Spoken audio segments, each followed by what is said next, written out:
Hello friends, welcome to channel Eduform. Myself Mandeep Patidar और हम discuss कर रहे हैं drug store and business management D pharm second year का सब्जेक्ट है।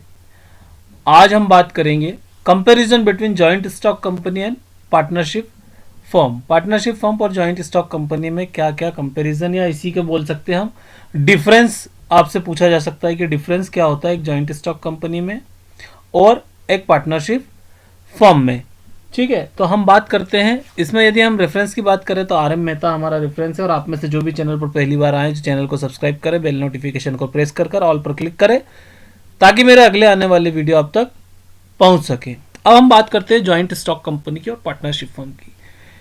जैसा कि पार्टनरशिप फर्म यदि बात करें तो नाम से ही समझ में आ रहा है कि इसमें पार्टनर इन्वॉल्व होंगे।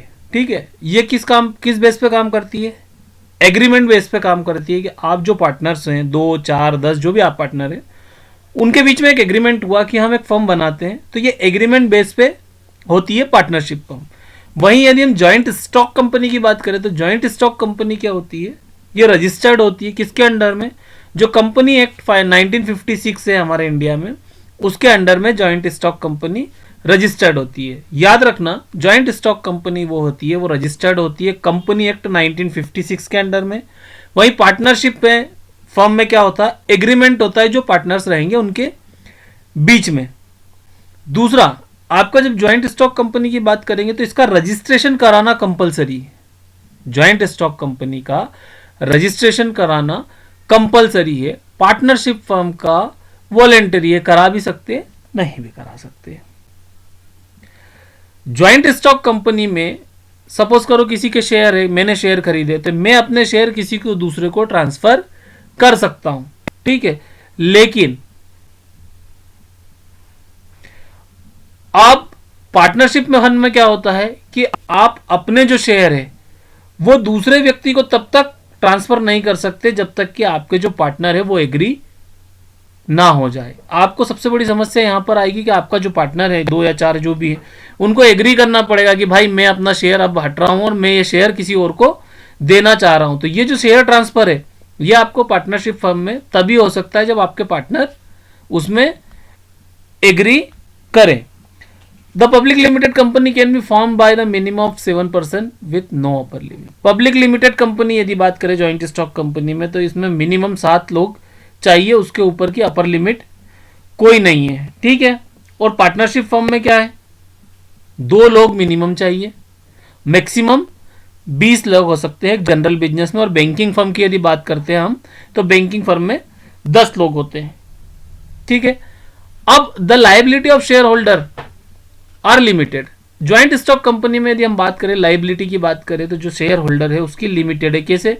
जिसने जितना शेयर ले रखा है, मानने के लिए किसी ने अपना शेयर है 2% का, 10% का, 5% का जो शेयर है वो ही शेयर का उसको लॉस हो सकता है, उतना ही उसको प्रॉब्लम है। ठीक है, तो यहां क्या हो गया? उसकी जो लायबिलिटी है वो क्या हो गई? लिमिटेड। लेकिन यदि पार्टनरशिप फर्म की बात करें हम तो पार्टनरशिप फर्म में क्या होगा कि उसकी जो लायबिलिटी है वो ज्वाइंटली भी होगी और उसके साथ साथ वो सेपरेटली भी होगी।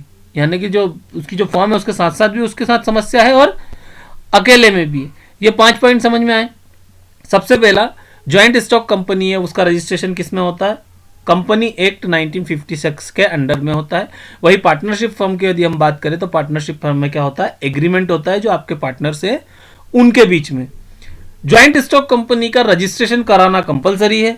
वहीं यदि हम पार्टनरशिप फर्म की बात करें तो उसका रजिस्ट्रेशन कराना वॉलंटरी है, करा भी सकते नहीं भी करा सकते। ठीक है, ज्वाइंट स्टॉक कंपनी में कोई व्यक्ति अपना शेयर ट्रांसफर कर सकता है किसी दूसरे व्यक्ति को, लेकिन पार्टनरशिप फर्म में कर सकता है। लेकिन इसके लिए जरूरी क्या है?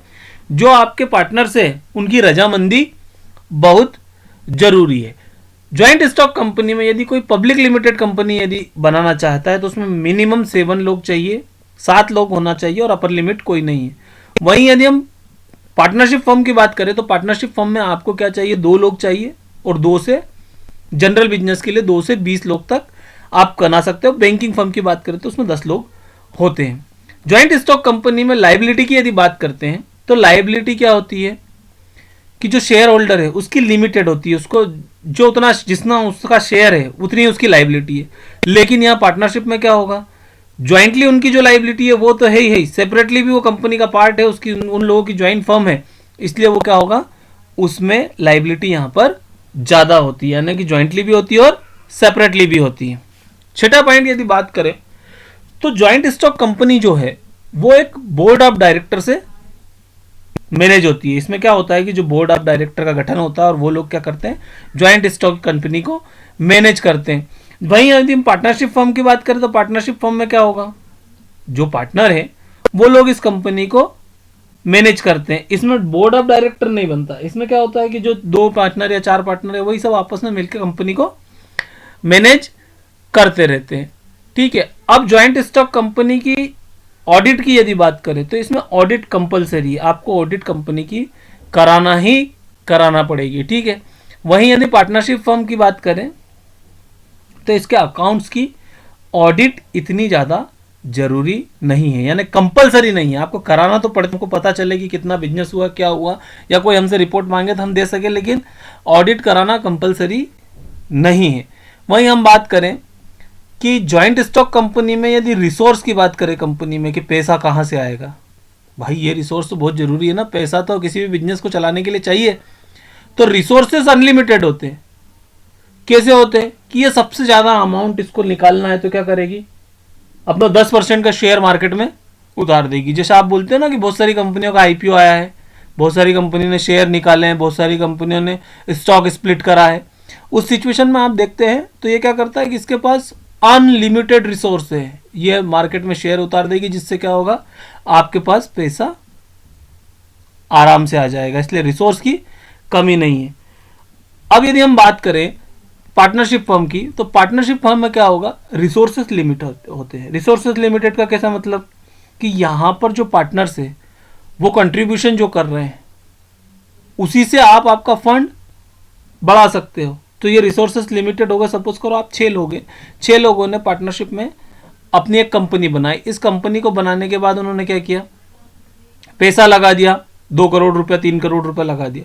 अब उनको और पैसे की जरूरत है, लोन्स वगैरह सब लेते हैं, वो सब चीज़ें हो गई, उसके बाद और चाहिए, तो अब रिसोर्स क्या बचा, सब बोलेंगे थोड़ा थोड़ा थोड़ा थोड़ा, आप 2-2 करोड़ रुपए या 4-4 करोड़ रुपए आप वापस से लगाइए। यदि 1 या 2 पार्टनर के पास नहीं है तो फिर क्या होगा, तो यहां पर क्या हो गया, आपका रिसोर्सेस कम हो गए। ठीक है, अब ज्वाइंट स्टॉक कंपनी में यदि हम बात करें तो बहुत सारे रिस्ट्रिक्शन है, किसके, गवर्नमेंट के। क्यों, क्योंकि ये किसके थ्रू गवर्न होती है, किसके अंडर में काम करती है, ये कंपनी एक्ट 1956 के अंडर में काम करती है, इसलिए गवर्नमेंट के बहुत सारे रूल इस पे लागू होते हैं, बहुत सारे रिस्ट्रिक्शन इसके साथ होते हैं।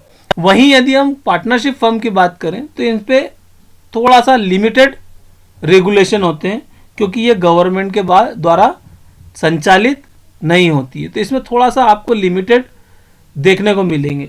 तो एक बार हम फिर से देखते हैं कि क्या होता है joint stock company. Joint stock company क्या होती है, कंपनी एक्ट 1956 के अंडर में काम करती है, पार्टनरशिप फर्म एग्रीमेंट के बेस पे काम करती है, जो कि पार्टनर के बीच में बना होता है। रजिस्ट्रेशन ऑफ कंपनी इस कंपलसरी होता है, ज्वाइंट स्टॉक कंपनी में, पार्टनरशिप में वॉलंटरी होता है। ठीक है, शेयर जो है वो आप ट्रांसफर कर सकते हो ज्वाइंट स्टॉक कंपनी में किसी दूसरे व्यक्ति को, पार्टनरशिप में भी कर सकते हो, लेकिन आपके जो पार्टनर्स हैं उनकी रजामंदी चाहिए। ठीक है, एक पब्लिक लिमिटेड कंपनी की बात करें तो 7 लोग मिनिमम चाहिए इसको बनाने के लिए, अपर लिमिट कोई नहीं है। वहीं यदि हम बात करें पार्टनरशिप फर्म की तो 2 लोग चाहिए फर्म बनाने के लिए, और मैक्सिमम 20 लोग जनरल बिजनेस में, बैंकिंग बिजनेस में 10 लोग। ठीक है, लाइबिलिटी जो शेयर होल्डर की वो बहुत कम होती है, क्यों, क्योंकि उसका जो इतना हिस्सा है उस पर ये उसकी लाइबिलिटी है। वहीं यदि हम पार्टनरशिप फर्म की बात करें तो उसकी ज्वाइंटली भी रिस्पॉन्सिबिलिटी रहती है और सेपरेटली भी अपनी फर्म के रिगार्डिंग उसकी रिस्पॉन्सिबिलिटी रहती है। कंपनी मैनेज किसके द्वारा होती है, बोर्ड ऑफ डायरेक्टर के द्वारा, ज्वाइंट स्टॉक पार्टनरशिप पार्टनर्स के द्वारा। ज्वाइंट स्टॉक कंपनी की ऑडिट जरूरी है, पार्टनरशिप फर्म की ऑडिट इतनी जरूरी नहीं है, कंपलसरी नहीं है। ठीक है, रिसोर्स क्या है, अनलिमिटेड है, क्योंकि ये शेयर मार्केट में दे सकती है जिससे ये पैसा ले सकती है। रिसोर्सेज कम है क्योंकि जो पार्टनर्स रहेंगे वही पैसा लगाएंगे। इस पर रिस्ट्रिक्शन बहुत होते हैं ज्वाइंट स्टॉक कंपनी में, क्योंकि ये कंपनी एक्ट के अंदर काम करती है, तो गवर्नमेंट के बहुत सारे रिस्ट्रिक्शन होते हैं। पार्टनरशिप फर्म में एज कंपेयर टू रिस्ट्रिक्शन कम होते हैं। वीडियो पसंद आया तो लाइक करें, शेयर करें और चैनल को सब्सक्राइब करें। Thank you.